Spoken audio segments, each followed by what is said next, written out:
Bonjour à toutes et tous, bienvenue dans l'émission Danser sa vie sur ABC Talk, la première chaîne du bien-être et du développement personnel.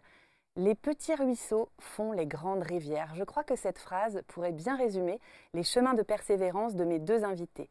Que ce soit en tant qu'entrepreneur ou en tant qu'artiste, ils rencontrent un franc succès et continuent à semer des graines de conscience sur leur chemin malgré les embûches. L'un est cofondateur de la plus grande application de méditation, Petit Bambou, et l'autre artiste musicien reconnu par des grands comme Renaud, Souchon, Benabar et j'en passe. Alors, est-ce que l'on peut réussir dans le domaine de la musique et du développement personnel sans vendre son âme au diable? Et si oui, comment peut-on faire? Et ce qui compte, n'est-ce pas, en effet, le chemin plutôt que la destination et les petits pas que nous faisons au quotidien, tels des colibris. Je suis ravie d'accueillir les présences lumineuses de Ludovic Dujardin et de Benoît Dorémus. C'est parti pour danser sa vie.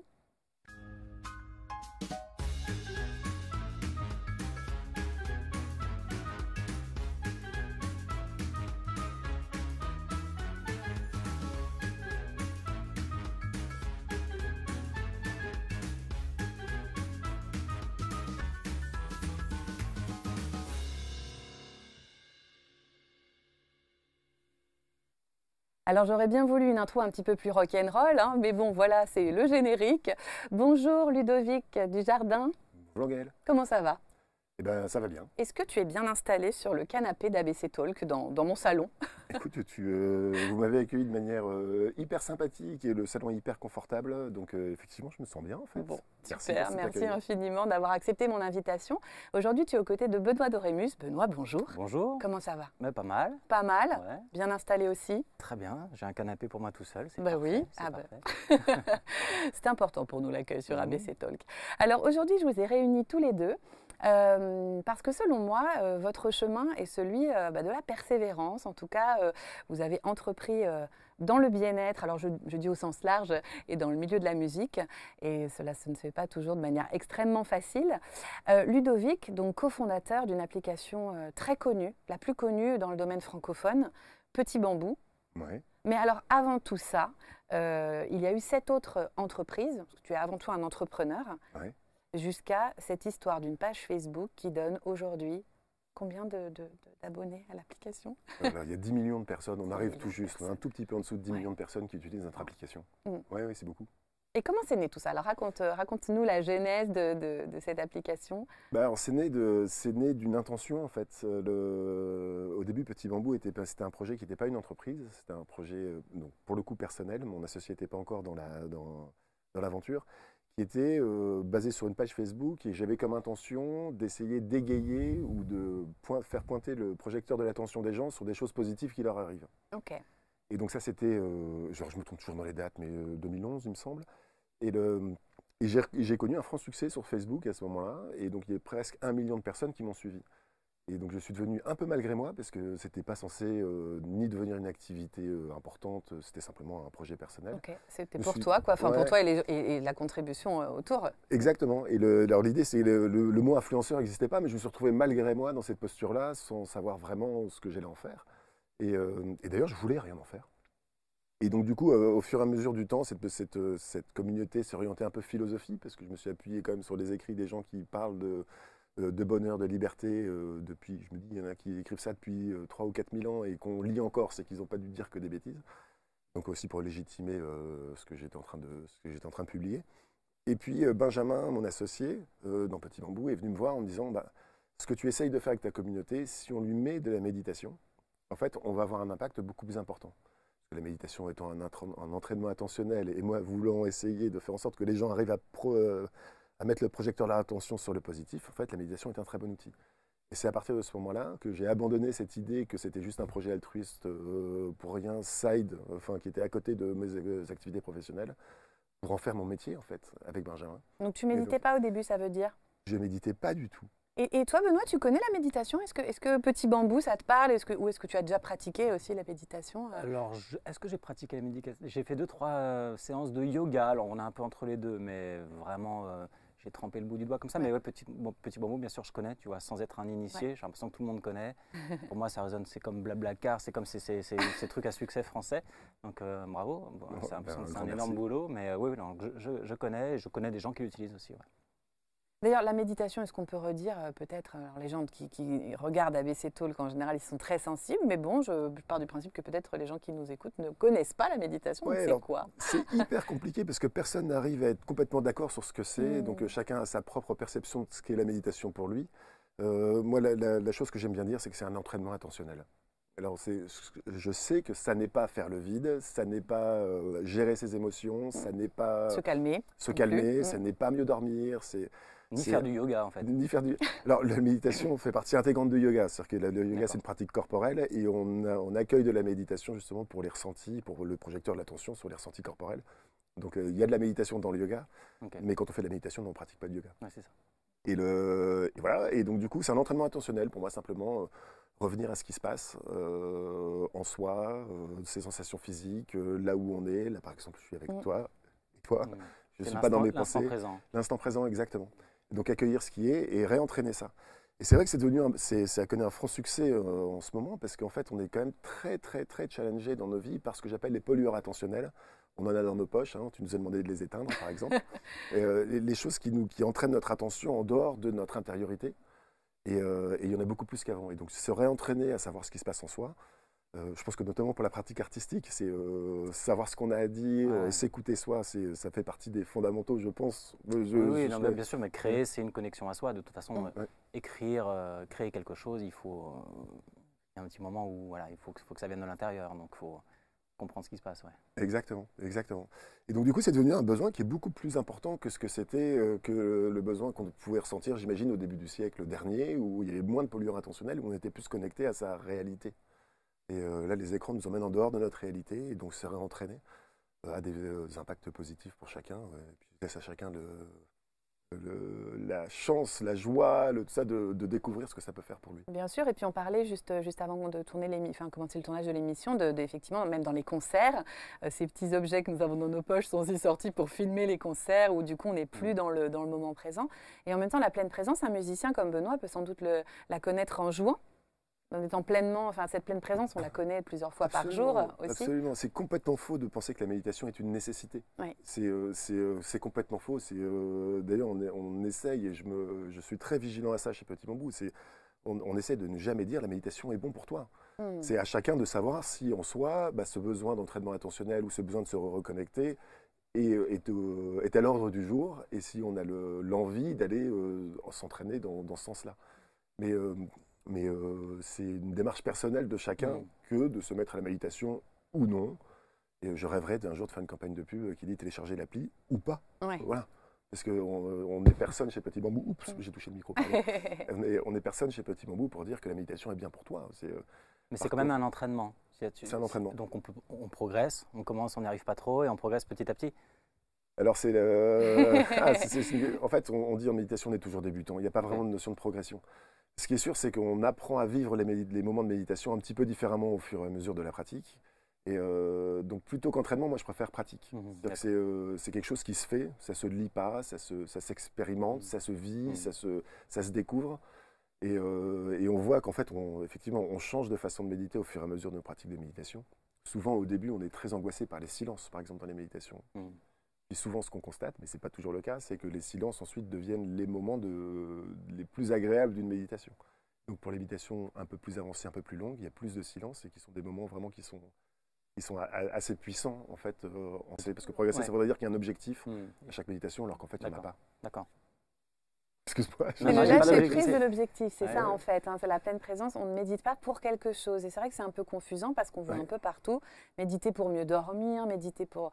J'espère que vous ne voyez jamais ça de la part de Petit Bambou parce que sinon je serais très fâché. Non, je serais très fâché parce que j'aime bien. En fait, c'est un renversement d'une mentalité qui est une mentalité qu'on a tous de manière assez intrinsèque, qui est on fait des choses pour quelque chose. Et en fait, là, tout d'un coup, méditer, on médite pour méditer, mais pour rien d'autre. Et par contre, on accueille les bienfaits, les conséquences, ce qui survient dans notre pratique, non pas comme un but, mais comme une conséquence d'une pratique. Et ça change pas mal de choses. Hein. C'est-à-dire qu'on accepte de faire 10 minutes de méditation pour rien. Ouais, c'est pas mal ça, parce que les objectifs, on est bourré d'objectifs à Ouais. tous les niveaux de notre vie tout le temps. Donc faire quelque chose sans objectif, Ouais. c'est pas mal. En tant que Et c'est- musicien, on a beaucoup d'objectifs aussi au quotidien. Tu sens que... Oui, de toute façon, on se Ouais. colle une pression, soit on se la colle soi-même, soit la Mm. société nous la colle, tout ce qu'on veut, mais on a un peu des tâches, des cases à cocher tous les jours Ouais. dans notre vie, qu'on soit artiste ou pas. Je pense qu'il n'y a pas de métier facile, et il y a pas de... et donc on a ces obligations toute la journée. Et même quand on fait un loisir, je sais pas, moi je fais du sport, bah, mon objectif c'est de bien jouer, c'est de faire ma bonne passe, marquer un but. Donc c'est rare les moments où il n'y a pas d'objectif. Je n'ai pas l'impression de penser à beaucoup d'activités qu'offre ça, de moments à soi, pour soi et point barre, quoi. Ouais, et le fait de ne pas avoir d'objectif, par exemple en méditation, on peut mieux dormir. C'est-à-dire que le fait de se réaccueillir soi, peut-être d'accueillir des moments de transition entre la soirée et la nuit, qui nous permettent de nous coucher dans un état qui soit plus confortable pour soi-même, aura comme conséquence de mieux dormir. Mais c'est une conséquence, encore une fois, Ouais, c'est ouais. pas un but. Si on médite pour mieux dormir en disant On voilà. est déjà tendu Ouais. sur on est déjà tendu, et l'objectif. puis on finira par ouais, dire la sur- méditation marche pas, parce qu'en fait, Mm. le fait même d'avoir eu un but Mhm.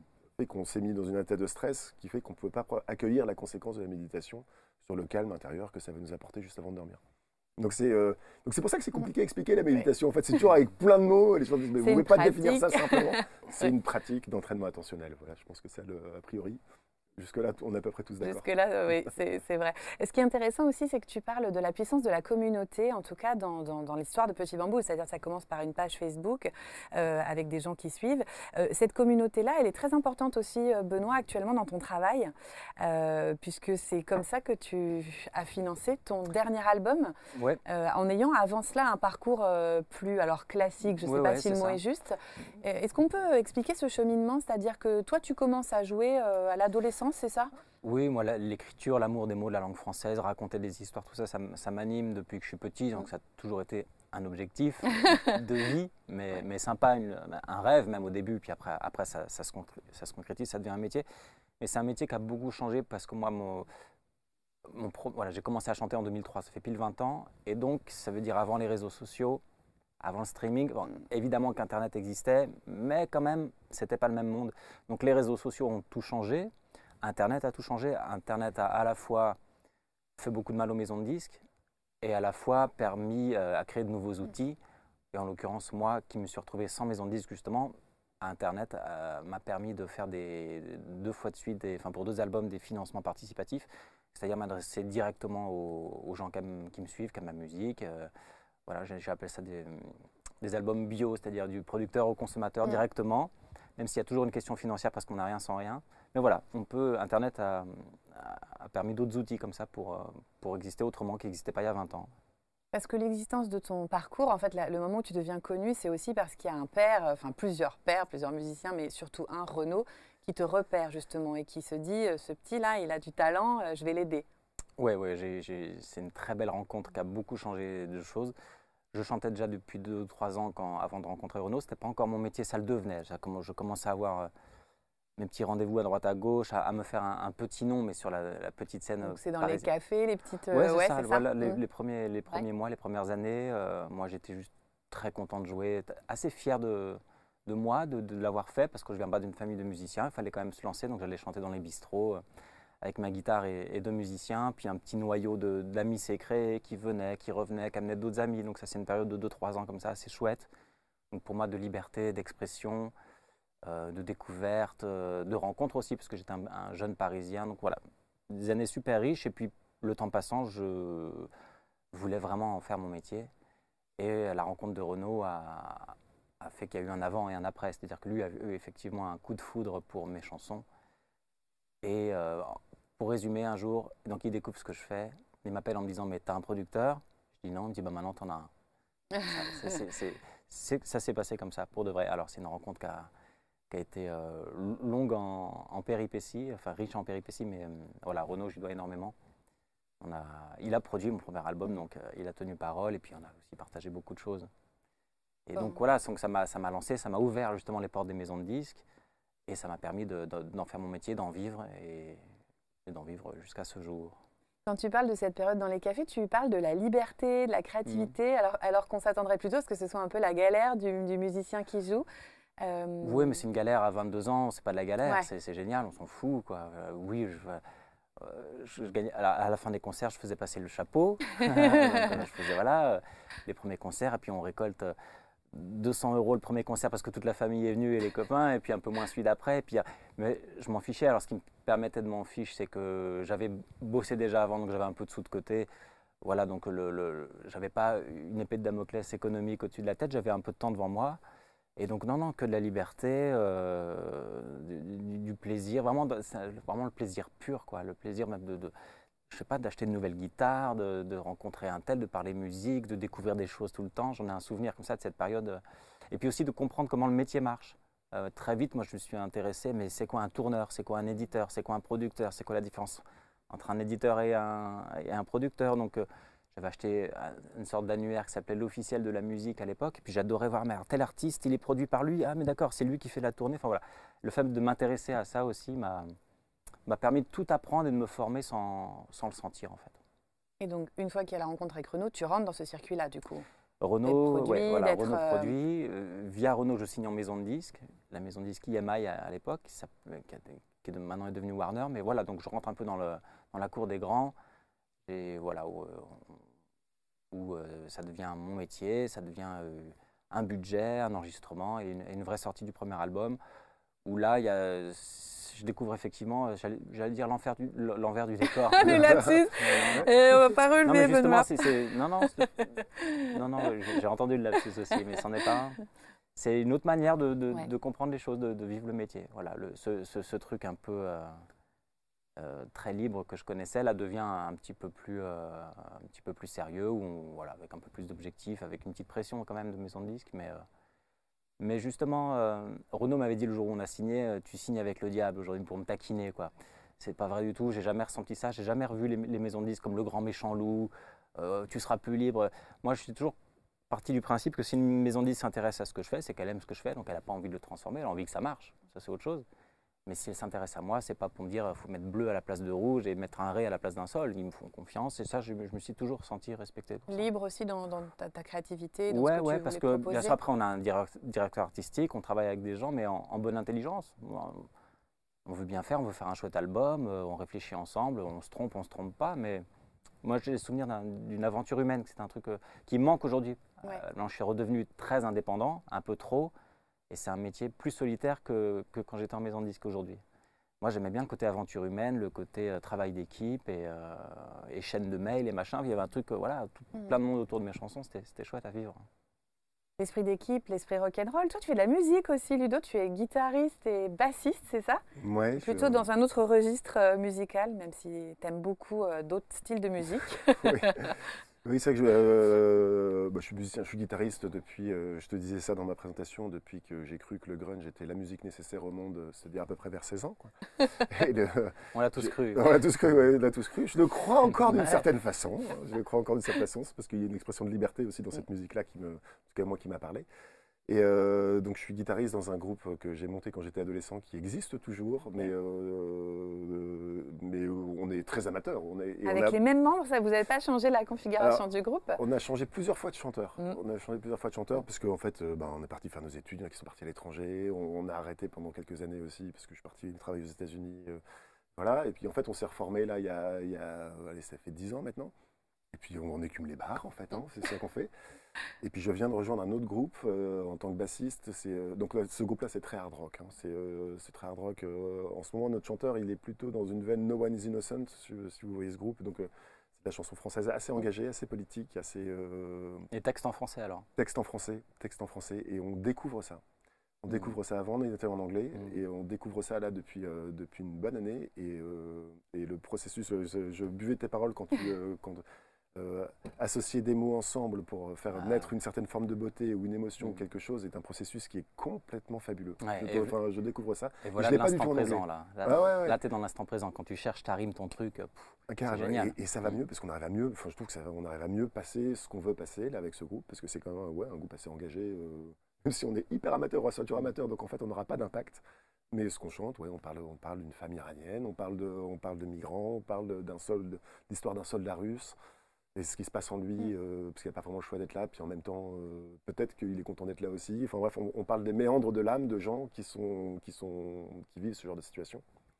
Et puis j'ai rejoint un autre groupe mais en tant que bassiste cette fois-ci, donc apprendre un nouvel instrument, même si c'est quand même assez similaire, en tout cas dans l'exécution manuelle. Mais c'est pas du tout la même intention quand on joue. J'ai tendance à dire que le bassiste avec le batteur fait le morceau, le groove, c'est du groove, et que le guitariste que je suis, donc j'espère que je ne vais pas te choquer, décore ça. Et en fait, on entend la décoration, mais s'il n'y a pas cette base, en tout cas dans ce type de musique, de section, ce qu'on appelle la section rythmique, en fait, le guitariste n'arrive pas à décorer quelque chose parce que c'est pas. Enfin bref. Donc je découvre ce travail de fondation qu'on fait dans un morceau De avec la basse. composition, oui, Et j'aime beaucoup. d'écriture. J'aime beaucoup. Et est-ce que la pratique de la méditation, elle vient nourrir ça alors? Parce que Benoît réagissait justement en disant bah, c'est le moment présent. Est-ce que ta pratique, elle a nourri voilà, ton écriture artistique, à l'échelle de ton groupe évidemment, mais Alors oui, mais la pratique de la méditation, elle nourrit quand même vraiment beaucoup Mm. d'aspects de ma vie, hein. Donc et encore une fois, j'ai toujours du mal à dire ce que ça fait pour moi parce que je voudrais pas que les gens s'imaginent que ça va faire ça pour eux, parce qu'en fait, la pratique de la méditation va faire quelque chose pour eux qui est fondamentalement différent parce qu'on est fondamentalement différent. Mais dans la qualité de présence que j'ai avec mes enfants, dans la qualité relationnelle des gens que je rencontre, tout ça, ça a vraiment fait changer beaucoup de choses.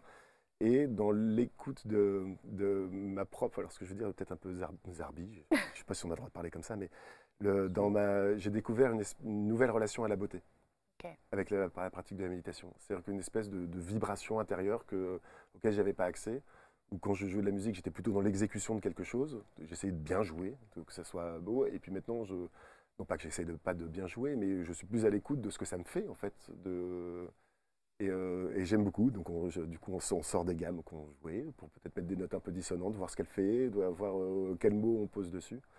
Et sur l'écriture de texte, aussi, hein, c'est un peu pareil. Mais c'est vrai qu'en ce moment j'écris un petit peu moins parce que je veux laisser notre chanteur écrire pour qu'il chante ses mots. Parce que c'est impossible. Je chante très faux, je chante très mal. C'est un drame pour moi. Et je t'entendais chanter tout à l'heure, je dis, oh, c'est quand même vraiment beau. Et c'était compliqué pour moi quand j'écrivais des textes de voir mes textes chantés par quelqu'un d'autre, parce qu'en fait, c'est justement cette résonance vibratoire de ce qu'on veut transmettre là, bah, elle ne résonne pas tout à fait de la même façon. Donc j'étais plus en frustration de ne pas pouvoir, moi, faire vibrer la beauté que j'aurais envie de mettre, quelle que soit la beauté, hein, même si c'est une beauté noire, quand on parle de méandre de l'âme. Voilà. Voilà, donc du coup, j'écris un peu moins en ce moment. J'écris un peu moins en ce moment. Je pense que notre prochaine étape, c'est plutôt d'apprendre à bien chanter. des étapes, voilà. Ouais, pour reprendre l'écriture de chansons. La suite du parcours. Ouais. Benoît, quand vous étiez enfant, est-ce que vous étiez soutenu dans votre vocation? Ça m'intéresse toujours dans les parcours d'artistes de savoir pourquoi on devient un artiste en fait. Est-ce qu'il y a un soutien? Est-ce qu'il y a un besoin de reconnaissance étant enfant? Voilà. C'est vrai que je suis moi souvent admiratif des artistes qui racontent que non, qu'ils se sont faits tout seuls, que chez eux il n'y avait pas de musique, enfin, voilà, que le coup de foudre est venu de l'extérieur. Moi j'ai eu la chance que le feu vienne de l'intérieur. Chez moi, donc c'était pas une famille d'artistes, mais une famille très sensible. Mon papa jouait un petit peu de guitare, mais était surtout quelqu'un de très sensible. Et ça, je pense que c'est passé dans les gènes. Et du côté de ma maman, l'amour des mots, l'amour de la langue française. Donc chez moi, il y avait plein de bouquins. Là, je ne suis pas dépaysé, des bouquins dans toutes les pièces. Ouais. On nous lisait des histoires. On jouait avec la langue française, mais sans s'en rendre compte. Maman qui nous reprend sur un adjectif ou que je ne sais pas quoi. Mais enfin, l'amour de la langue était là. Donc, une sorte de valorisation déjà dans l'enfance. Et puis moi, assez vite, je me suis mis à écrire des poèmes. Quand j'étais petit, mais alors des poèmes d'enfants sur une fourmi, sur Clovis, que je venais d'apprendre à l'école. Enfin, bon. Mais le souvenir que j'ai, c'est que mon papa a fait imprimer ses poèmes à l'époque. Donc, on est dans les années 80, on n'avait pas d'ordinateur à la maison. Il les a fait imprimer à son boulot. Et je me suis retrouvé avec un petit recueil de poésie, les poésies de Benoît, imprimées. Donc, comme si j'avais écrit un livre à 8, 9 ou 10 ans. Donc avec ton nom en grand, Avec comme mon nom, dans la couverture, etc. Voilà, c'est ça. Ouais. Donc, merci papa, quoi, parce que voilà, je me suis senti valorisé, encouragé. Je me souviens recevoir mon premier dictionnaire de rimes, des choses comme ça. Donc, j'ai quand même eu des gentils coups de frein quand j'ai expliqué plus tard à l'adolescence que je voulais en faire mon métier. On me disait que je rêvais un peu, mais c'était le cas. Mais jamais on m'a dit c'est pas un métier, jamais on m'a dit il faut pas ton bac d'abord ou je sais pas quoi. Il y avait bien sûr une exigence scolaire et je m'en suis sorti à peu près, mais non voilà, moi je suis reconnaissant envers mes parents parce que beaucoup de liberté justement et voilà, et puis encouragé à aimer les mots, et ça c'est vrai que c'est comme apprendre le vélo, ça s'oublie pas, quoi. Oui, parce que dans ce que tu composes, tu es proche de la poésie, vraiment un poète. Enfin, tu joues beaucoup avec les mots, à la manière de Renaud aussi. Hein, c'est Ouais, pas bah, pour rien. j'y passe du temps. On aime, Mm. je viens de cette famille-là. Renaud, on en parle, mais Souchon, Oui, oui. Cabrel, Le Forestier, toute cette grande galaxie qui sont plutôt de la génération de mes parents, en fait. Mais moi, c'est eux je sais pas pourquoi, qui m'ont touché l'âme. Et j'aime les chanteurs de ma génération aussi. Mais voilà, une exigence dans les formules poétiques, des chansons marrantes aussi ou légères, et puis des tournures, et puis comment j'exprime un sentiment personnel, comment ça se fait que ce que le mec raconte, qu'il a vécu, ça me touche moi aussi. Enfin, voilà, moi je me suis dit que mon boulot c'était de mettre des mots sur les sentiments. Les sentiments, on ressent tous les mêmes, hein, la colère, la joie, le manque, l'envie, tout ce qu'on veut. Mais il y a plein de gens qui ne savent pas les exprimer, qui les ressentent aussi fort. Mais notre boulot à nous, c'est de les exprimer à travers les histoires, plus ou moins légères, on s'en fiche, plus ou moins personnelles, on s'en fiche aussi, mais d'exprimer les sentiments et les gens, ah ouais, si je savais écrire, c'est ça que j'aurais écrit. Bah ça, je trouve, c'est un chouette boulot, donc j'ai toujours voulu faire ça. Le travail sur les émotions, c'est un grand champ d'action aussi de Petit Bambou. Absolument. On parle des émotions, là, de comment on se reconnecte, comment on les comprend, comment on les accueille. Ouais, et il y a un mot qui est interdit, je trouve, avec les émotions, c'est gérer. Oui. On ne doit pas gérer une émotion. Ça, c'est bien à la mode, hein, pourtant. Ouais, c'est insupportable. Surtout Ouais. dans mon monde de la méditation, Ouais. apprenez à gérer vos émotions avec la méditation. Mon Dieu, mon Dieu, Oui, mon voilà, Dieu. bah, ça Ouais. fait partie des choses, comme je te disais tout à l'heure, des objectifs aussi. Apprendre à gérer Ah, ses émotions. surtout c'est- pas, ouais, ouais. surtout pas. Des émotions, il faut les vivre. On peut essayer de les apprivoiser. On peut essayer de les extérioriser. On peut essayer, des fois, de les contenir, peut-être, si elles nous font du mal ou si elles font du mal autour de nous. Mais pour ça, il faut les comprendre. Donc, la première chose, c'est de les accueillir, en fait, et les vivre. Et les vivre. Et peut-être qu'on peut regarder, peut-être que la méditation peut nous apprendre à les vivre de manière plus alignée avec qui on est. Même Mais, les mauvaises ouais. émotions, parce que quand on dit gérer les émotions, on Ouais, pense il y que a des bonnes et des c'est- mauvaises. Ouais. C'est n'importe quoi. Il y a une émotion, c'est une émotion. Il y a pas de qualification d'émotion, bonne ou mauvaise. un sentiment douloureux. Ouais. Désagréable, tu veux Ouais, dire peut-être, c'est désagréable, ça, voilà. ouais, c'est C'est ça plutôt qu'on cette dit dans notion. gérer, Hop. c'est apprendre à mieux sauter par-dessus un truc douloureux. Mais Oui, mais en fait, on enfouit. C'est-à-dire que Ouais. si on refuse l'émotion, on dit celle-là a été désagréable, je ne veux pas la vivre, en fait, elle s'imprime quelque part. J'ai quelqu'un qui m'est très proche, je pourrais la citer, c'est ma psychologue depuis 8 ans maintenant, et qui me dit mais tout ce qui ne s'exprime pas, et l'expression, c'est pas forcément la parole, mais s'imprime. Mm. Si on saute, bah, ça va s'imprimer en soi, et ça ressortira quelque part différemment. Je trouve que l'émotion, il devrait être interdit de dire gérer une émotion. Ça devrait être interdit. Oui, plutôt de l'accueillir, de lui dire bienvenue et de la transformer peut-être en chanson, en écriture, en voilà, c'est ce que Et tu puis pratiques peut-être de la mettre à artistique. sa juste place. Mm. Souvent, quand on regarde ce qui se passe au niveau neurosciences, on dit voilà, on a quand même des émotions primaires qui nous ont permis de survivre. La peur qui nous a permis de nous protéger, de ne pas mourir. Enfin, il y a des choses comme ça. Et qui sont encore inscrits dans notre fonctionnement de mammifère, je veux dire, et qui sont peut-être plus nécessaires. Et donc accueillir cette émotion de peur, alors qu'en fait on est dans des mondes où la peur peut encore avoir évidemment de l'importance et tout ça, mais peut-être qu'il y a des moments où cette peur, elle prend trop de place. Et donc accueillir, vivre cette émotion et mettre cette émotion à sa place, peut-être que les gens appellent ça gérer, mais moi j'aime pas du tout ce mot-là. Mm. Faire juste se dire, la mettre à sa juste place pour soi. Vraiment, on n'a pas à être terrorisé de grand-chose en fait. On est très peu souvent en risque de mort, comme on pouvait l'être quand on était attaqué par un tigre à dents de sabre et qu'on n'avait pas d'armes, quand on était en peau de bête dans des cavernes. Oui, et à la fois, peut-être, on est aussi invité à... Enfin, moi, je suis très sensible à cette question, qu'il y a aussi cette injonction d'être bien aussi, souvent, c'est-à-dire remettre la peur à sa juste place, mais aussi pas oublier qu'on n'a pas besoin d'être bien tout le temps. Et comment tu réagis par rapport à ça, toi qui appartiens clairement au champ du développement personnel? Moi, je pense enfin, être bien. Ouais, en fait, il y a un philosophe qui s'appelle Wittgenstein qui dit que le langage marche pas. Parce qu'en fait, être bien, ça ne veut pas dire la même chose pour tout le monde. Oui. Donc en fait, si on commence à parler d'être bien, en fait, ce que ça évoque chez moi, ça évoque pas du tout la même chose chez toi. Mm. Ou chez toi, donc on peut parler d'un sujet où en fait, c'est pas du tout le même. Donc on peut pas dire que c'est pas chouette de se sentir bien. C'est pas vrai. Donc est-ce que c'est un but de se sentir bien? Peut-être. Est-ce que c'est une étape dans un chemin de développement personnel? Certainement. Mais moi, je préfère le dire pour moi en tout cas, parce que mon objectif, c'est d'être moi, c'est d'être soi, c'est d'être au contact de qui on est et pas forcément d'être bien. Donc oui, on a complètement le droit d'extérioriser une tristesse, même si le sentiment est désagréable, parce qu'on vit quelque chose de triste. Et c'est très très juste de faire ça. Et ça fait partie de la vie.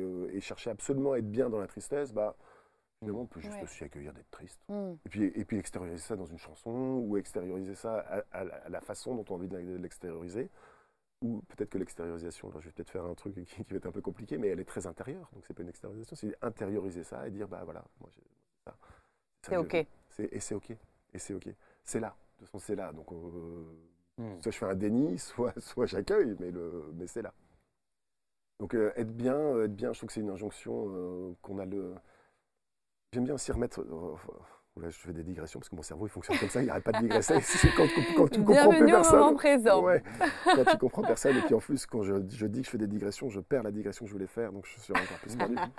Mais donc je l'ai vraiment perdu, pardon. Ça va revenir, on va Ouais. la rattraper à un endroit. On était sur être bien, être soi. Sur l'injonction, sur un peu cette performance du bien-être aussi, et puis la nécessité de gérer tout ça. J'ai retrouvé. En fait, j'aime bien remettre beaucoup de pouvoir en soi. Aux gens. C'est-à-dire que oui, il y a des injonctions, mais donc les injonctions, on ne peut pas vraiment les éteindre, hein, parce qu'elles sont là dans notre société. Par contre, la façon avec laquelle nous, on répond à cette injonction est quelque chose qui est complètement personnel. Donc on peut dire, il y a des injonctions, mais cette injonction, je ne la veux pas. Si on se soumet à l'injonction, en fait, on a une part de responsabilité de se soumettre à cette injonction. Et donc on peut dire, oui, mais c'est le monde qui est comme ça. Bah, c'est toi qui as accepté de vivre de cette façon-là le monde qui est comme ça. Et c'est toi qui as accepté ça, on peut travailler là-dessus. On peut regarder en soi de pourquoi on a eu besoin de se soumettre à ces injonctions qui nous détruisent, ou comment on peut faire pour dire, bah voilà, elles sont là, puis moi, mon injonction personnelle, je choisis qu'elle soit plutôt dans un autre sens. Ouais, Donc, c'est reprendre sa responsabilité, sa liberté, Exactement, c'est ça, c'est les deux. C'est pas se victimiser par rapport aux injonctions du monde, c'est reprendre le contrôle, reprendre un contrôle, parce que reprendre le contrôle là, mais reprendre un contrôle sur ça pour pas se sentir manipulé par un monde, mais aligné avec soi-même. Et je fais un petit disclaimer quand même là-dessus. Je dis pas du tout ça comme un sachant ou j'en suis comme tout le monde au même point. C'est de ta fenêtre, on sent, c'est de ton expérience. C'est de la fenêtre. Et puis est-ce que je le fais bien? Non, enfin, je fais comme je peux aussi avec tout ce qui m'entoure. Donc je dis pas, ce que je voudrais pas, en posture de Ludovic, cofondateur de Petit Bambou, c'est dire « Ouh là là, qu'est-ce qu'il a compris » Non, en fait, Ludovic, il doute, il se questionne. Ce n'est pas un donneur de leçons. Ah là, pas du tout. Pas du tout. Ma vie est un bordel pas possible. Quelles sont les plus grandes injonctions qu'on peut avoir en tant qu'artiste, musicien, justement, auxquelles on doit peut-être, on a dû faire peut-être des pas un petit peu de côté pour continuer à créer librement? Ouais, bah, je crois que c'est un métier, je crois qu'il n'y a pas de métier facile encore une fois, mais je commence à comprendre, la quarantaine étant advenue, que durer c'est difficile. L'inspiration pour moi c'est une bête mystérieuse qui n'est pas toujours là quand on la siffle, loin de là. Donc dans les injonctions il y a une sorte de rigueur, de travail on s'en doute, mais de pas attendre que ça tombe du ciel.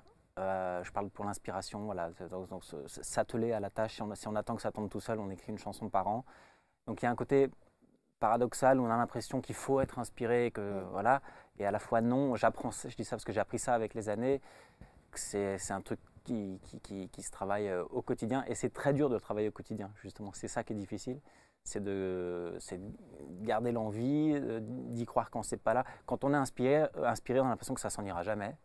Et quand on n'est pas inspiré, on a l'impression que ça n'arrivera plus jamais. Et c'est ça qui est terrible. Donc, trouver un équilibre au milieu de tout ça, c'est juste pour la partie créatrice, c'est pas fastoche. Ce qui m'a beaucoup rassuré dans mon parcours, c'est de parler avec tous les grands qu'on a évoqués.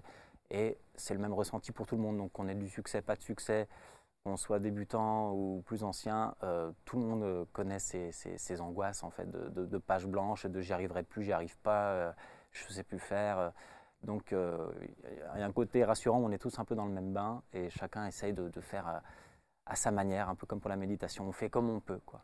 Voilà. C'est un éternel recommencement, comme en méditation. C'est ça qui est terrible, c'est ça qui est terrible. C'est qu'un album, c'est long à écrire, c'est long, c'est compliqué à sortir, voilà. Et puis, bah, c'est fait. Il faut déjà avoir des idées pour la suite, donc c'est ça qui n'est pas facile. Ouais. Et puis, il y a un moment où ça arrive. Je dis ça parce que je suis dans une période où j'arrive pas à écrire en ce moment, où ça vient pas. Donc tous ces petits conseils que je m'auto-applique un peu tous les jours, un peu machin, c'est difficile. C'est la période où... Et il y a un moment où ça va revenir, je le sais parce que je l'ai déjà vécu 5 fois pour 5 albums. Donc je sais que c'est mécanique, que c'est des cycles et que ça va arriver. Et ce que j'ai compris, c'est que quand c'est là, il faut en Faut être là. profiter, il faut être là, exactement, exactement. Et peu importe, on ne dit pas c'est bon, je le ferai demain matin. Quand c'est là, j'ai appris que c'est tellement précieux que tout de suite c'est à la guitare, à l'ordinateur, les tac tac, mais faut en profiter parce que la muse qui vient faire coucou, elle peut se barrer très vite, quoi. Ouais, dans plusieurs épisodes, on a reçu dans C'est sa vie notamment des auteurs qui expliquaient aussi ce que tu dis, quoi, que l'inspiration comme ça qui descend divine, c'est 2% du... Ça peut arriver, et c'est cool quand Ouais. ça arrive. Ça m'est arrivé, j'ai fait quelques chansons comme ça où on a l'impression Ouais. qu'elle s'écrit en 3 heures et on la corrige le lendemain et c'est fini. Mais j'ai dû faire 4-5 chansons comme ça. Et les premières chansons sont souvent comme ça. Quand on a 20 ans, je sais pas, on est amoureux, on peut écrire une chanson super, mais ça ne peut pas marcher comme ça toute la vie. Je sais pas, c'est comme tous les talents se travaillent, comme le meilleur footballeur doit travailler, comme le meilleur médecin doit pratiquer, se former. Enfin, voilà, tous les métiers demandent une formation continue.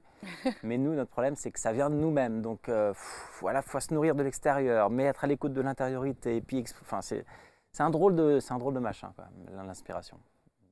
Et justement, est-ce qu'on pourrait entendre un petit morceau, donc un extrait de ton dernier album qui s'appelle Désolé pour les fantômes. Ouais. Alors on te voit en costume avec des fantômes N'est-ce pas? derrière. Absolument. Pourquoi ce titre, Désolé pour les fantômes? C'est le titre d'une chanson, d'une des chansons qui parle, qui est un duo avec une chanteuse qui s'appelle Clio et qui parle justement comment dire, de l'amour à la quarantaine, c'est-à-dire quand on traîne derrière soi des fantômes du passé, donc des traumas, des bonnes expériences, des mauvaises, des souvenirs, des ex et des machins, que j'ai appelé ça les fantômes dans la chanson. Et quand on rencontre quelqu'un de tout neuf, on arrive un petit peu abîmé, un petit peu plein de doutes. Et donc, j'arrive et je suis désolé pour les fantômes que je traîne, Ouais, entre ok. guillemets. Donc cette chanson raconte ça. Et je trouve que ça faisait un joli titre d'album, tout simplement. La figure des fantômes, ça part à tout le monde. On peut y mettre un peu ce qu'on veut. Les absents, le passé, l'enfance, tout ce qu'on veut. Voilà. Et là, tu vas nous jouer On croit en toi. On croit en moi. On croit en moi. Eh ben, Mais non, on ça me croit en fait toi. plaisir, mais On c'est croit ça, en toi. C'est très Pardon. sympa. Ça marche.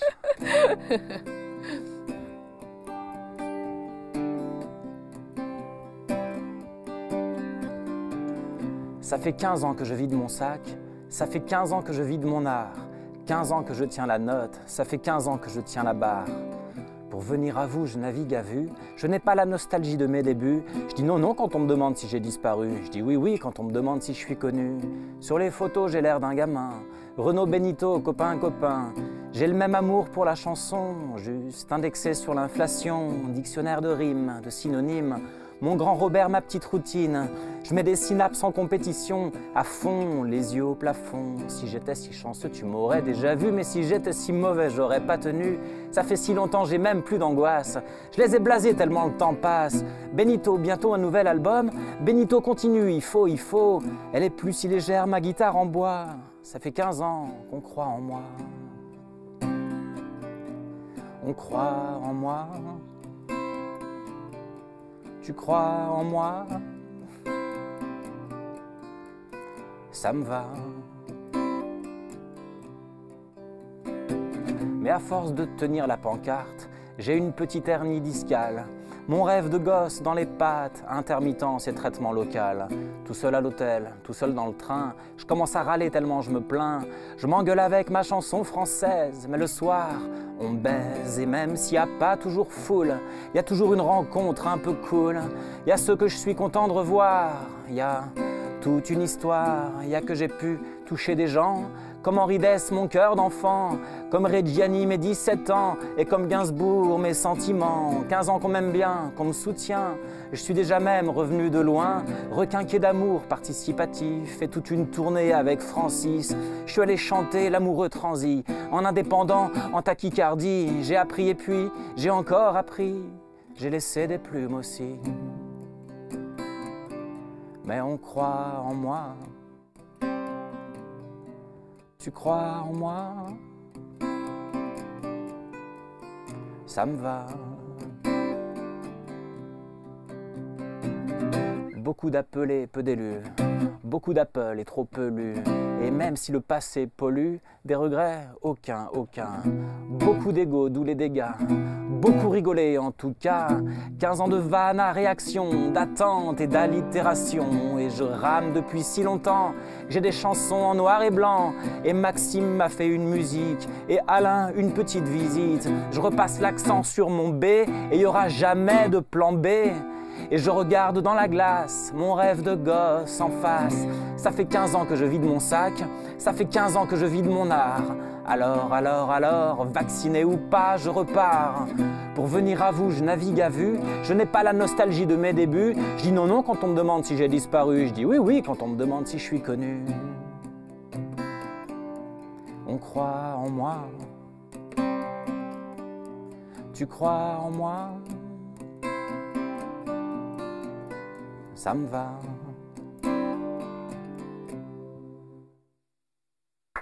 Merci. Merci Benoît. Merci à vous.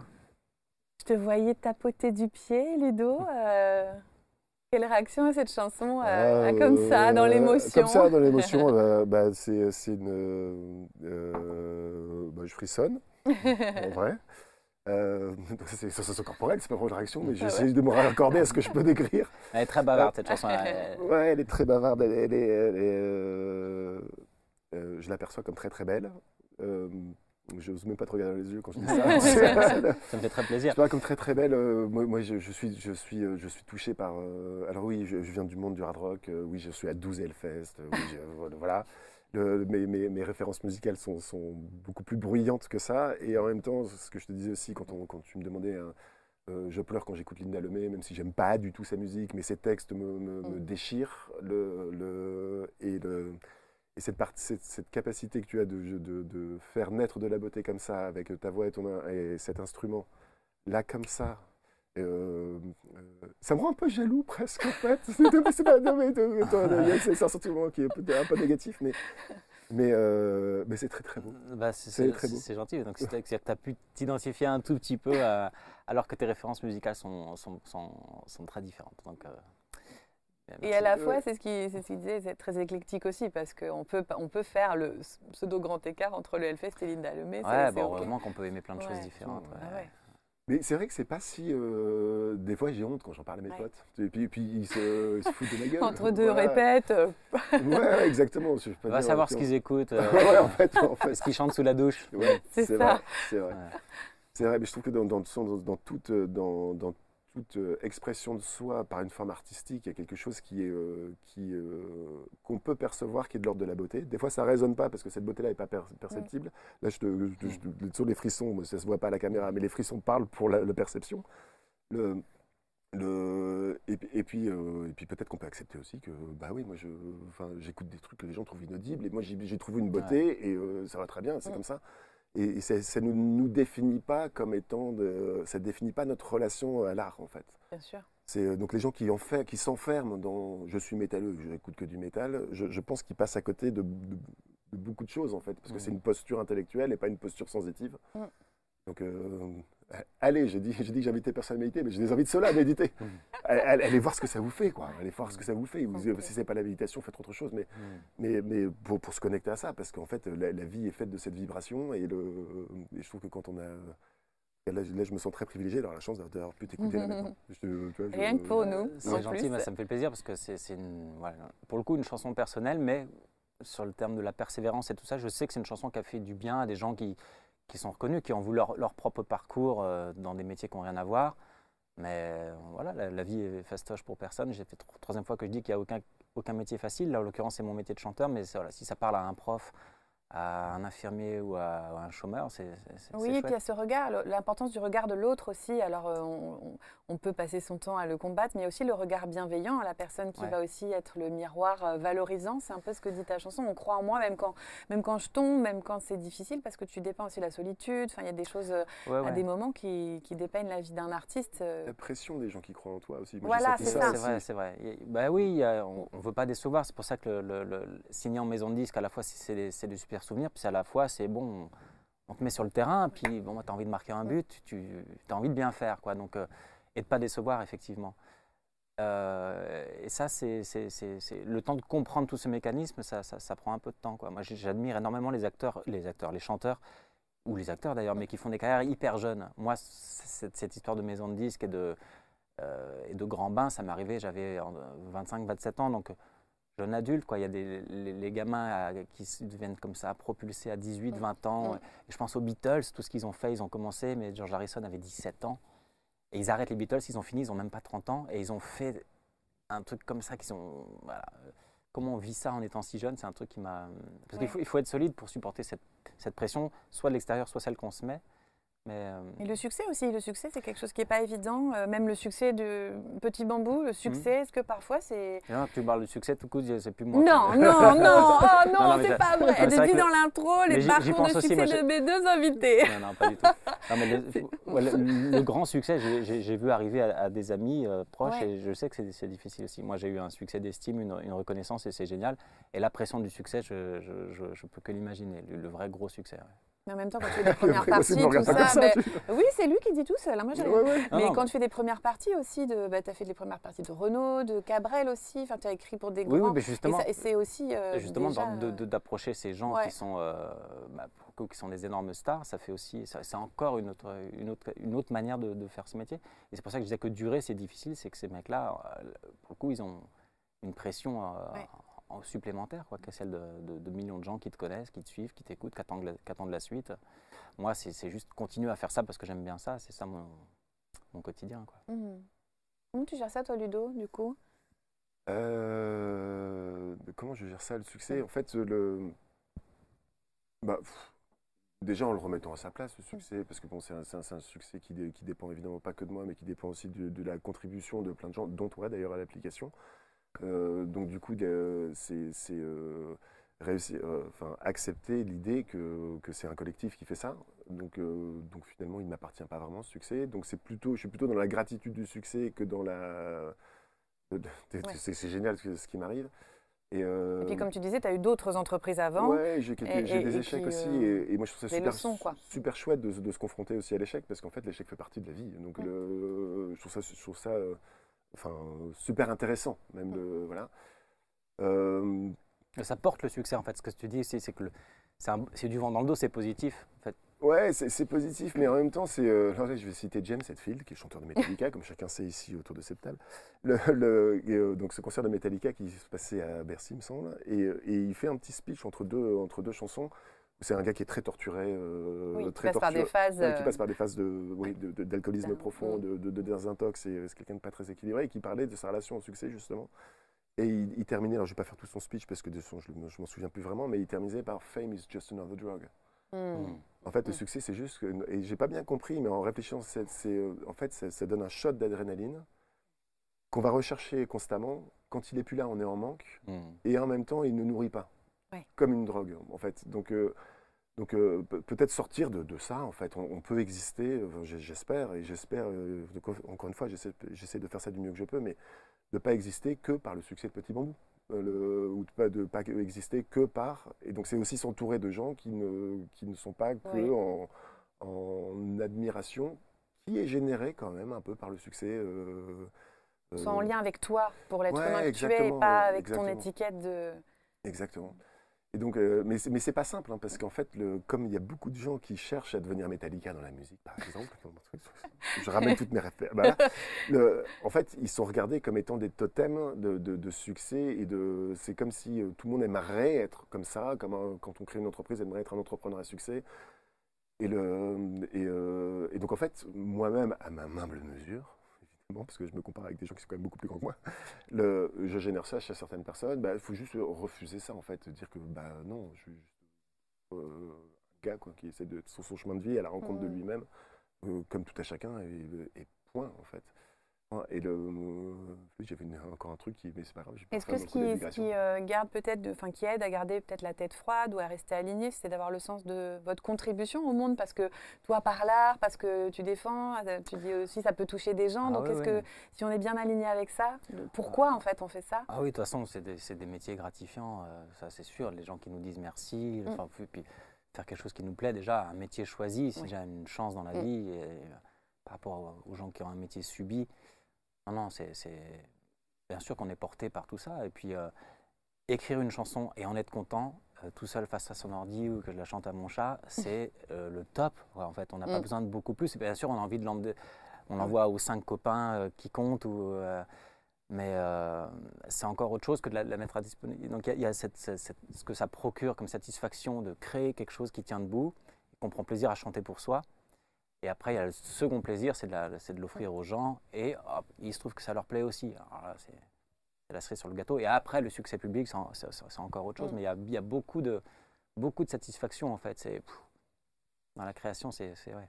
Je veux revenir sur le mot contribution, parce que moi j'aime Bien beaucoup sûr, ça. Et ouais, je pense ouais, que c'est vraiment un mot que j'utilise, mais dans mon entourage Et professionnel. d'ailleurs, on parle des tout le temps. contributeurs de Benoît. Enfin, tu Ouais. disais de soutien, mais Tout le temps. effectivement, une C'est-à-dire que contribution, c'est se remettre à sa place. C'est-à-dire que Petit Bambou est au service d'une idée, Ouais. qui est que la conscientisation apportera de quelque chose de l'ordre du bien-être aux gens. Encore une fois, on fait attention sur le sens des mots pour tout le monde, mais Bien sûr. prenez-le dans un sens générique. Et cette idée, c'est pas la mienne. Et on est tellement à la servir que donc je ne suis qu'un des contributeurs à cette idée. Et donc ça me met à une place égotique probablement plus juste que si je me disais bah voilà, je suis le leader de blablabla. Blablabla. En fait, je suis juste un contributeur. Tu vois, et pour moi, les artistes sont des contributeurs à la beauté. Ils contribuent à la beauté du monde. Tu vois, et rendre le monde beau par de l'art, tous les artistes, hein, le musiciens, enfin tous ceux qui danseurs, on peut tout, enfin, bon, bref. Et donc l'idée que le monde doit être plus beau est une idée géniale à laquelle tu contribues à une place qui est juste pour toi, et c'est juste magnifique comme ça, quoi. Pour ça, tous ceux qui disent la beauté c'est moi, ou la conscience c'est moi, ou voilà, là ça va plus du tout, et là ils se retrouvent dans un phénomène de drogue, d'addiction à ça, et puis ils vont chercher quelque chose qui est de l'ordre du toujours plus. Et je dis souvent, quand j'ai la chance d'intervenir dans des conférences, c'est que la bataille du toujours plus, on ne peut pas la gagner. Ça ne se gagne pas, en fait. Donc, et c'est très vrai dans le milieu entrepreneurial. On pourrait toujours dire, ben voilà, on est à 10 millions de personnes, quand est-ce qu'on est à 20 ou quand est-ce qu'on est à 30? En fait, on ne peut pas gagner, parce qu'une fois qu'on est à 30, on dit quand est-ce qu'on est à 40. Et donc, on est toujours en insatisfaction pour aller chercher quelque chose qui finalement ne nous nourrit pas. C'est pour ça que si je reviens... rend pas heureux, en plus. Et qui ne rend pas heureux du tout. C'est pour ça que si je reviens sur le truc où on avait commencé tout au début de cette conversation par ne pas avoir d'objectifs, mais vivre les conséquences des objectifs, on ne va pas refuser d'avoir plus de gens qui méditent avec Petit Bambou, c'est notre mission. On sert cette idée-là, c'est génial. Mais c'est la conséquence d'un travail qu'on fait de manière le plus juste à notre perception de ce qui est juste. Pour mettre un peu de... mais ce n'est pas un objectif. Et donc, du coup, on se réjouit des conséquences. Alors que si on a des objectifs, en fait, l'objectif, il va sauter d'un objectif à l'autre, on va faire une plus grande salle, ou enfin, je connais moins bien tout le monde, mais il y a toujours quelque chose derrière. Des et ventes qui nous d'albums, maintient peut-être ce en serait des frustration. ventes ou des écoutes, est-ce que ce serait les indicateurs ou des nombres de vues, parce que tu bien disais sûr, que ça mais de toute avait façon, là, changé les réseaux sociaux. Oui, avec la oui, musique. artistes ou pas, on est tous à regarder les likes et les petits cœurs et les petits pouces. Mais effectivement, ils ont réussi leur coup parce qu'on est tous un peu addicts à ça, ouais. C'est une drogue, hein, c'est vraiment, ça gêne. Enfin, il y a un livre qui est formidable qui s'appelle Le Bug Humain. Je ne sais pas si vous avez lu ce livre. Le bug humain. Le Bug Humain qui parle de cette génération de dopamine facile par ces systèmes-là, et que notre cerveau, en fait, il est programmé comme ça. Et donc, en fait, c'est assez logique, si on ne met pas un peu de conscience, de tomber dans ce piège-là. Et on est bien tombé déjà. Ouais, on est bien tombé, d'où la nécessité de sursaut de conscience, en fait, hein, de comprendre que finalement, c'est un miroir aux alouettes, et puis que de toute façon, cette bataille du toujours plus mène probablement nulle part. Et on le voit ce que ça fait sur la planète, par exemple, cette bataille du toujours plus, en dépit des conséquences que ça fait pour notre environnement et tout ça, ça nous mène plutôt dans un mur, en fait. Et donc réussir à sortir de ce système-là, ça me paraît être un bel objectif.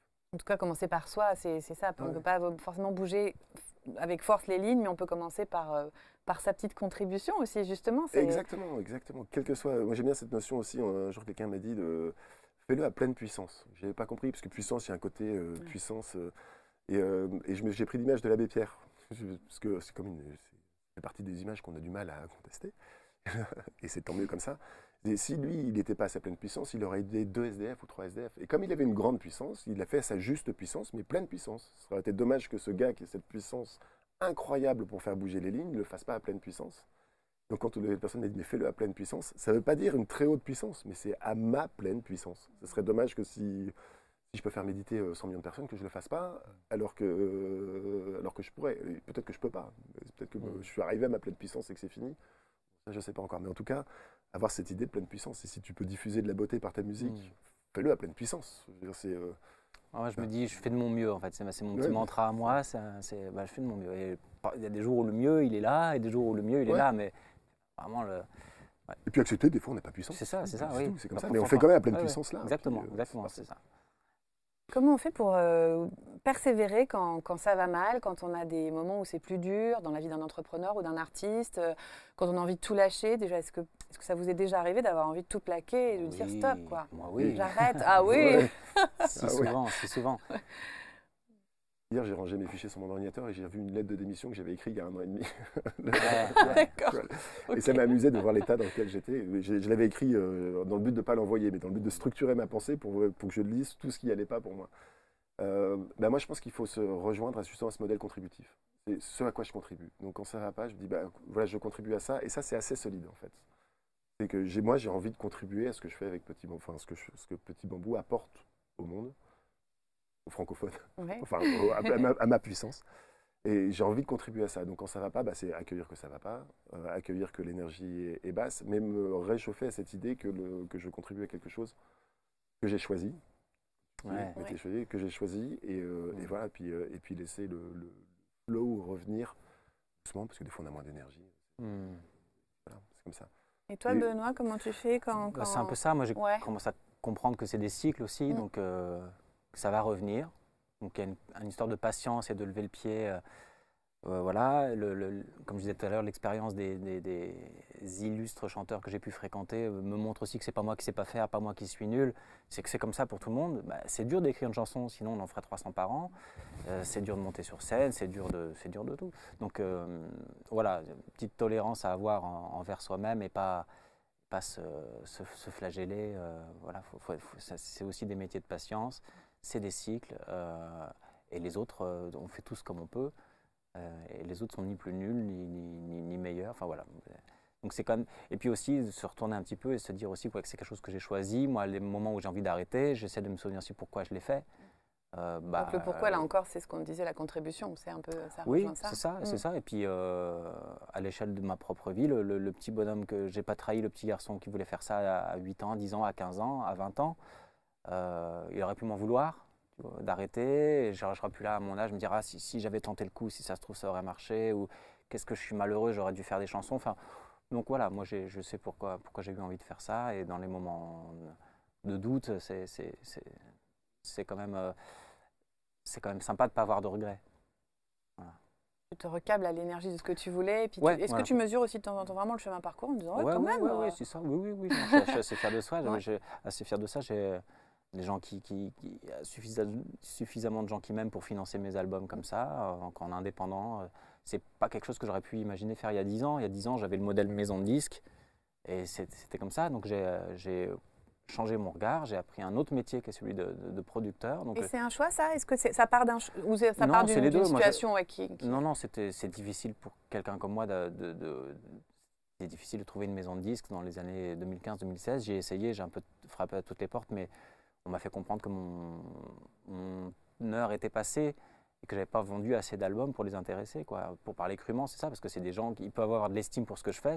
J'ai aussi compris ça, c'est pas parce qu'ils n'aiment pas mes chansons. C'est que ça n'a pas marché autant qu'à leurs yeux. Voilà. Donc il y a un côté mercantile qu'il faut accepter. Et ça m'a fait... là, vraiment, j'ai cru que c'est... alors, si ce système-là n'est pas un autre, ça veut dire que j'arrête.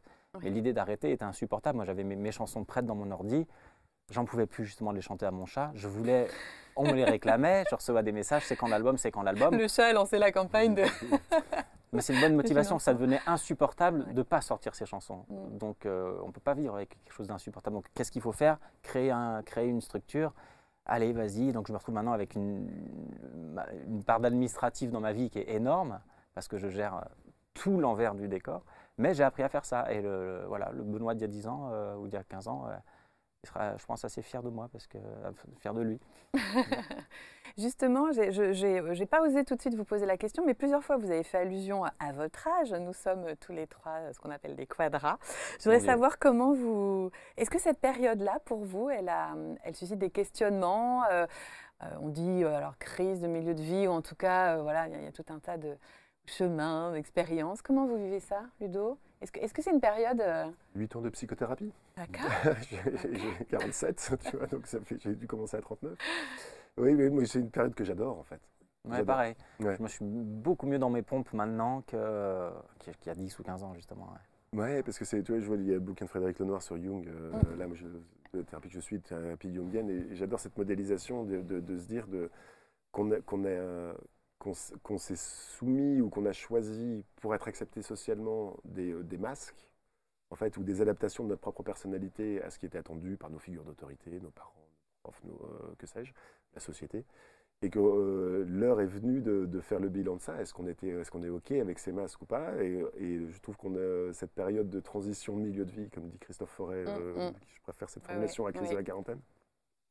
C'est aussi le moment d'aller se connecter à soi et puis réaccueillir ce que c'est que la définition de son bonheur ou de son projet de vie, ou je sais pas, ce qu'on veut accomplir à la lumière de qui on est maintenant. Je trouve qu'en fait, moi, en tout cas pour ma part, je préfère parler au jeu qu'au on, parce que j'ai pas envie d'inclure tout le monde, on a tous. En fait, c'était assez du pilote automatique. Et des bonnes notes, tu auras ton bac, et puis après ça, tu fais des études, et puis comme ça, tu auras des études, tu auras le choix, et puis ce serait quand même pas complètement couillon que tu te maries, et puis si tu as des enfants, ça te rendra heureux, et puis blablabla. Puis avec une quête de succès, de l'indépendance et tout ça, mais finalement, tout ça, ça a été inféré, et il y a pas mal de choses qui sont justes, des choses qui sont plus justes. Donc, et cette période du milieu de vie, bah, c'est le moment de regarder ça avec curiosité, amitié, et puis en même temps de pouvoir poser des choix qui sont plus justes pour la personne indépendante qu'on est maintenant à notre âge. Donc moi j'adore cette période, mais c'est pas sans remous. Ouais, c'est assez funky quand même. Et comment dans quelle direction elle s'oriente la prochaine alors, la prochaine moitié de vie, si on reprend l'image, mais La prochaine moitié de vie. quels sont tes projets, tes envies, Ouh là là là ta là. trajectoire? Bah, je suis très attiré par le milieu artistique. Donc, j'aimerais développer ça. Mais en fait, quand je parle, j'aimerais développer ça au conditionnel. Ça prouve que je ne suis pas encore tout à fait mûr pour ça. Et j'ai comme un engagement avec Petit Bambou qui est important et que j'adore. Donc, en fait, n'est pas venu le temps pour moi de consacrer. Mais tu dois avoir déjà des bonnes semaines, quoi, entre Petit Bambou, la musique, il y a la vie de famille, si j'ai semaine. bien compris, et 2 groupes, c'est déjà pas mal. Oui, ça va. Ça peut, je cultive mes légumes, et donc ça prend un temps fou aussi, cette histoire. Mais j'adore ça, mais oui. Puis j'aime bien dormir en plus, donc je ne fais pas partie de ces gens qui dorment 4 heures par nuit. Oui, donc c'est bien rempli. C'est bien rempli. En fait, ce que j'aime bien, c'est de redéfinir ce que c'est que ma définition du bonheur. Voilà, maintenant. Et ça va être très difficile pour moi de te dire les mots justes, parce que je suis vraiment en travail, en chemin. Tu reviendras nous dire. Et puis ce chemin, ne serait-ce que poser cette réflexion de ce que c'est que le bonheur, le chemin en lui-même me va. C'est peut-être même presque une métadéfinition. Donc, mais c'est se dire qu'à 1 an, quand j'avais 1 an, mon bonheur, c'était d'être accepté par mes parents, parce que sinon j'allais mourir. Donc en fait, j'aurais fait tout ce qu'il fallait pour être accepté par mes parents, et je me suis conformé à pas mal de choses en pensant que c'était ça le bonheur et c'était exactement le bonheur qu'il me fallait à cet âge-là. Il faut que je redéfinisse le bonheur que je veux créer à mon âge maintenant. Donc voilà, mais ça n'a pas des bouleversements de dingue, c'est plutôt tout le monde parle de divorce, de machin, de trucs à notre. Moi, je ne suis pas du tout dans cette démarche-là, je suis plutôt dans réaccueillir plus de beauté dans ma vie. Me mettre plus en connexion. Et quand je dis réaccueillir, c'est pas la créer, c'est la percevoir. C'est repercevoir la beauté. Tu fais ça en plus avec les mains. Exactement. Et toi, Benoît, c'est une période à remous, de forte intensité, de faible intensité? La quarantaine, non, pas mal. Moi, c'est soit trop de boulot, soit pas assez. Voilà, mon album a déjà quelques mois, donc c'est retombé. Puis maintenant, j'attends, encore une fois, un nouveau cycle pour passer à la suite. Mais j'ai toujours envie d'écrire des chansons, toujours envie de faire ça. Non, ce que tu as dit, pareil, j'ai bien écouté, c'était très riche. Moi, je suis bien dans mes pompes. J'étais très nostalgique. Moi, le temps qui passe toujours, me tracassait beaucoup. Plus jeune, j'étais nostalgique avant l'heure. À la vingtaine, oh là là, j'ai 25 ans. J'avais eu un cafard pour mes 25 ans, je m'en souviens. Je me foutrais une baffe en j'avais l'impression d'être vieux. Donc, j'ai plutôt fait la paix avec le temps qui passe, qui était plus douloureux avant, bizarrement. Et maintenant, évidemment que vieillir, c'est pas rigolo, mais c'est cool aussi parce que on n'est quand même pas si vieux, et donc on peut encore faire des trucs, y compris physiquement, du sport, des machins. Non, c'est plutôt une période pas mal. Et moi, je ressens un apaisement justement par rapport à quand on se lance, notamment dans la vie professionnelle, où on fait des erreurs alors qu'il ne faut pas en faire et que machin. Donc on est un peu... Et maintenant, ça va, quoi. Ouais. Moi, je ne tremble plus comme ça quand vous passez un coup de fil, je sais pas quoi, je suis un peu plus sûr de moi, on ne va pas me la faire. Et donc c'est cool. Ça lâche quoi, ça lâche un peu. Ça lâche un peu, plus de pression pour rien aussi. J'avais tendance, je crois, à me noyer parfois dans des verres d'eau. Maintenant ça va, le verre d'eau, c'est bon quoi. Il y a des vraies raisons de se noyer. Tu prends de la hauteur un peu, c'est ça? Un petit peu, ouais. Un peu plus de sérénité, j'ai l'impression. D'expérience, je sais pas, mais je le ressens, ouais. Super. En tout cas, merci beaucoup à vous deux pour ces très riches échanges, plein d'humanité. Pour retrouver Petit Bambou, il y a l'application, mais aussi un site internet, c'est ça? C'est ça. Petitbambou.com. Petitbambou.com. Et si on veut contribuer, donc ça fait 1 an que c'est sorti ton. Ouais, là, tu fêtes l'anniversaire en ce moment. Exactement. Ouais. Et si on veut retrouver ton travail, à toi, Benoît. Oh là, c'est Google, Partout. Spotify, Deezer, YouTube, évidemment partout. Si vous êtes des anciens, que vous achetez des CD ou des vinyles, c'est important pour les artistes, mais on ne peut plus demander ça aux gens. Mais voilà, donc il y a toutes les manières possibles et imaginables d'écouter ce que je fais. Bon, super. En tout cas, on retiendra de ce parcours de ne pas lâcher, d'accepter les remous, d'accueillir et non pas de gérer ses émotions, de créer, d'écrire. Ouais, d'accepter quand ça ne vient pas aussi, parce que ça reviendra, c'est sûr. Quand ça ne vient pas. Moi, ce que ça m'évoque, c'est une citation de Paulo Coelho. J'aime beaucoup les livres de Paulo Coelho, qui dit « Ne vous découragez jamais, c'est souvent la dernière clé du trousseau qui ouvre la porte. » Merci à vous de nous avoir suivis et à très bientôt sur ABC Talk.